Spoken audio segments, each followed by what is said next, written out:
দর্শক সংবাদে যেমনটি বলছিলাম, তিস্তা ব্যারেজের জলকপাটগুলো খুলে দেওয়া হয়েছে। এই বিষয়ে বিস্তারিত জানবো। লালমনিরহাট থেকে যুক্ত হয়েছেন সহকর্মী মাহফুজ বকুল। বকুল, সার্বিক অবস্থা সম্বন্ধে জানাবেন।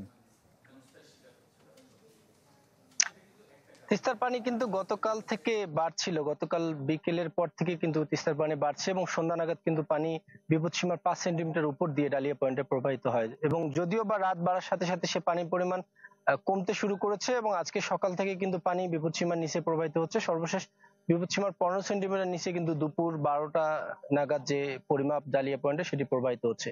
কিন্তু তবুও ভাটি অঞ্চলে থাকা এই তিস্তা ডালিয়া পয়েন্টের ভাটি অঞ্চলে থাকা হাতীবান্ধা, কালীগঞ্জ, আদিতমারী এবং সদর উপজেলার তিস্তা তীরবর্তী যে এলাকাগুলো রয়েছে সেই এলাকাগুলো কিন্তু প্লাবিত হয়েছে। বিশেষ করে নিম্নাঞ্চলের রাস্তাঘাট, সড়ক, বাড়িঘর সবকিছু কিন্তু ডুবে গেছে। পাশাপাশি এই নিম্নাঞ্চল এলাকায় কিন্তু বেশ কয়েকটি প্রতিষ্ঠান রয়েছে, বিশেষ করে ক্ষুদে শিক্ষার্থীদের প্রাইমারি স্কুল, হাই স্কুল রয়েছে।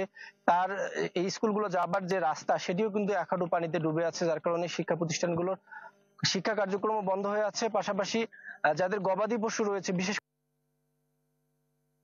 আবাদ করে থাকেন, এই গবাদি পশু নিয়ে কিন্তু তারা অনেক বেশি বিপাকে পড়েছেন এবং তারা বলছেন যে এই গবাদি পশু তারা বিভিন্ন উঁচু স্থানে নিয়েছেন। গবাদি পশুর যে খাদ্য সংকট, সেই খাদ্য সংকট দেখা দিয়েছে। পাশাপাশি যাদের বাড়িতে আসলে প্লাবিত হয়েছেন যারা, তাদের যে রান্না বান্নার ব্যবস্থা, আসলে চুলা জ্বালানোর বিকল্প ব্যবস্থা নেই, যার কারণে অনেকে শুকনো খাবার খেয়ে আছেন। আমরা যে বেড়িবাঁধ একটু আগে পার হচ্ছিলাম, এখানে রয়েছে সেই ইস্তারবাদেও আমরা দুই পাশে দেখলাম যে মানুষজন নিজ এলাকা থেকে যাদের বাড়িতে পানি উঠেছে তারা কিন্তু এসে ইস্তারবাদে অপেক্ষা করছেন, নানানজন নানান অলস সময় কাটাচ্ছেন। এবং আর কিছু তথ্য দিয়ে জেলা প্রশাসনের সাথে কথা হয়েছে, তারা যেটি